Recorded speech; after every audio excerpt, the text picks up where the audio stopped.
ये जो इंसान देख रहे हैं ना, अजीत डोभाल, ये अपने आप में एक ऐसी ताकत है जो हवाओं के रुख को बदल दे। अजीत डोभाल और बांग्लादेश के एक बहुत बड़े पोजीशन वाले इंसान के साथ एक खुफिया बैठक हुई। क्या बंद कमरे के अंदर ये बैठक हुई और इस बैठक के रिजल्ट आने क्या शुरू हो चुके हैं। वहीं दूसरी तरफ आखिर ऐसा क्या है कि सिलीगुड़ी कॉरिडोर के दोनों तरफ, इस तरफ भी और उस तरफ भी जासूस मास्टर और जनरल लगाए गए हैं। हमेशा की तरह वर्ल्ड मिरर के इस एपिसोड में जानने को मिलेगा बहुत कुछ। आइए जानते हैं इन खबरों को विस्तार से। स्क्रीन पर एक आर्टिकल देखिए, जिस आर्टिकल में देखने को मिल रहा है कि 40,000 टन डीजल भारत भेज सकता है अप्रैल महीने में बांग्लादेश को, क्योंकि बांग्लादेश को इसकी जरूरत बहुत ज्यादा है। अब बहुत सारे लोग बोलना शुरू कर देंगे, चिल्लाना शुरू कर देंगे, भारत क्यों मदद कर रहा है, भारत को मदद नहीं करना चाहिए, एक समय उन्होंने ऐसे किया था, एक समय उन्होंने वैसे किया था। कूटनीति ऐसे नहीं चलती है। जब आप इस वीडियो को पूरी देखेंगे तो आपको समझ में आएगा कि भारत ऐसा क्यों कर रहा है। जहां सुई से काम बनता है वहां तलवार इस्तेमाल नहीं की जाती है। गृह मंत्री अभी हाल ही में ये जो दौरा था, सिलीगुड़ी कॉरिडोर के आसपास ये दौरा था और इसके बाद एक खास निर्णय लिया गया 24 घंटे के अंदर। लेकिन उस निर्णय के बीच में क्या हुआ है और उस निर्णय का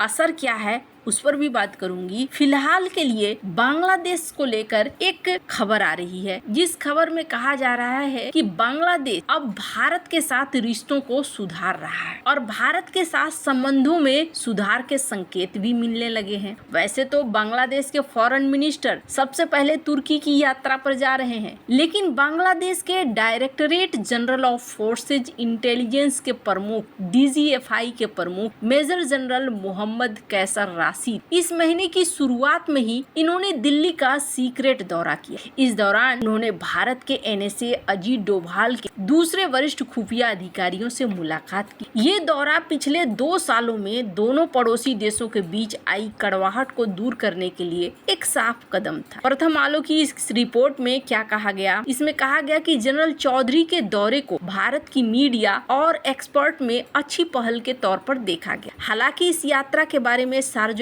तौर पर बात बहुत कम की गई, लेकिन कहा गया कि बांग्लादेशी अधिकारी की इस गुपचुप यात्रा ने एक नींव रख दी है, जिसमें दिल्ली और ढाका के बीच में संबंध सही हो। इसके लिए ये दौरा बहुत खास ने अजीत डोभाल के अलावा भारत की खुफिया agency research and analysis wing यानी कि रॉ के प्रमुख पराग जैन, सैन्य खुफिया एजेंसी के director lieutenant general RS Raman से भी मुलाकात। अब इस मुलाकात के बारे में ज्यादा कुछ नहीं बताया गया। DGFI प्रमुख की यात्रा को आधिकारिक तौर पर मेडिकल विजिट बताया गया, लेकिन बांग्लादेश में हो रहे घटनाक्रमों के बीच में ये मुलाकात ये बताता है कि बांग्लादेश भारत के साथ रिश्तों को अच्छा करना चाहता है, जो इस अखबार में छपा है। इस बीच ये भी कहा जा रहा है कि भारत ने अल्पसंख्यकों पर हो रहे अत्याचार को लेकर मामले को उठाया और कहा कि इस मामले पर आप एक्शन लीजिए, इस तरीके की चीजें नहीं हो सकती है, ये होना ठीक नहीं है। बांग्लादेश और भारत के बीच में इन रिश्तों के सुधार के बीच सिलीगुड़ी कॉरिडोर में लगातार काम हो रहा है। जब मोहम्मद यूनुस ने बांग्लादेश का कमान संभाला ना, तो सिलीगुड़ी कॉरिडोर सुर्खियों में आ गया। इसके लिए यूनुस को थैंक यू बोलना चाहिए कि यूनुस ने भारत की आंखें और ज्यादा खोल दी। इससे पहले अगर कभी सिलीगुड़ी कॉरिडोर की बहुत ज्यादा चर्चा हुई थी तो वो 1962 के चीन युद्ध के समय हुई थी। बीजिंग 20 से 22 किलोमीटर चौड़े इस सकड़े गलियारे को भारत से तोड़ने की साजिश रची थी, ताकि नॉर्थ ईस्ट रीजन को भारत से अलग अलग कर दिया जाए। इसके बाद देश के पॉलिसी मेकर को इस कॉरिडोर की अहमियत का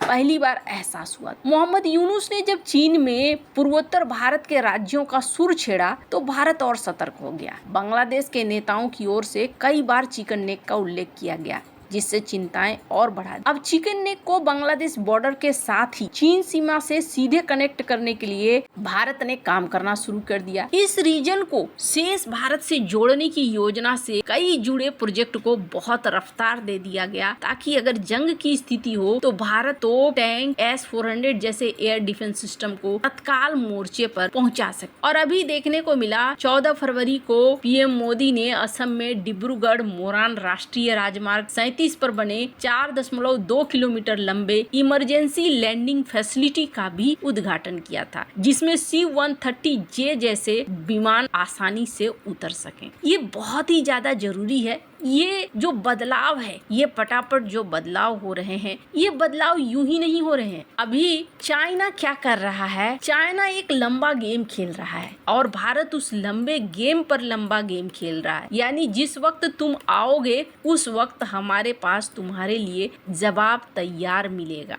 एक तो सिलीगुड़ी कॉरिडोर में भारत बहुत ज्यादा पैसे खर्च कर रहा है ताकि इंफ्रास्ट्रक्चर को बहुत तेजी से इतना उन्नत बनाया जा सके कि लड़ाई की बात हो तो भारत उस समय अपने आप को कमजोर महसूस न करे। वहीं चाइना के साथ क्या है? चाइना अरुणाचल प्रदेश से लगती सीमा के पास कथित तौर पर गांव बसा रहा है और ये गांव 1-2 की संख्या में नहीं है, बल्कि 400 से ज्यादा गांव बसाए जा रहे हैं, बस्तियां बसाई जा रही और इन बस्तियों को ऐसे बनाया जा रहा है कि जब भी सैन्य उपयोग करना हो तो ये आराम से सैन्य उपयोग कर सकें। और ये जानकारी किसने दी? भारतीय सेना के उप प्रमुख रणनीति के लेफ्टिनेंट जनरल राजीव घई ने। इन्होंने एक आयोजन में इन्होंने इस बात को लेकर कहा था कि चाइना जब इस तरीके की तैयारियां कर रहा है तो भारत को भी तैयारी करने की जरूरत है और भारत यहाँ पर लगातार सिलीगुड़ी कॉरिडोर को बहुत ही ज्यादा सतर्क, बहुत ज्यादा मजबूत कर रहा है। पुलों की संख्या, सड़कों की संख्या ये बता रही है जिस रफ्तार से भारत यहाँ पर काम कर रहा है। साथ ही भारत म्यांमार सीमा पर बाड़बंदी भी कर रहा है, लेकिन इन सब के बीच में सुरक्षा का एक और बड़ा उपाय किया गया है। अभी हाल फिलहाल में 25 फरवरी से 6 मार्च तक के बीच में गृह मंत्री अमित शाह इन्होंने बिहार के सीमांचल किशनगंज, अररिया, पूर्णिया, कटिहार में बंद दरवाजे के बीच में एक सुरक्षा बैठक, और इस सुरक्षा बैठक के बाद 2 लोगों की नियुक्तियां हुई हैं और ये 2 लोग कौन हैं? एक RN रवि, इनका बैकग्राउंड क्या है? रिटायर्ड इंटेलिजेंस ब्यूरो अधिकारी और उनकी स्पेशलाइजेशन है साउथ एशिया में मानव माइग्रेशन का डायनेमिक्स और बॉर्डर पॉपुलेशन की political retired intelligence bureau IB अधिकारी, और इनका स्पेशलाइजेशन खास तौर पर बॉर्डर को लेकर है। ऐसे में जो ये पहले तमिलनाडु में गवर्नर थे, अब पश्चिम बंगाल में बन गए हैं। वहीं दूसरे इंसान है लेफ्टिनेंट जनरल सैयद अता हसनैन, जो कश्मीर में रह चुके हैं और उन्होंने कश्मीर के लिए कई रणनीतियां बनाई हैं। उन्हें अब बिहार का गवर्नर बनाया गया है। दोनों ही भारत के लिए बहुत ज्यादा खास है, इसलिए इन दोनों को यहाँ तैनात किया गया। वैसे तो बहुत सारे लोग कह रहे थे कि शायद बंगाल और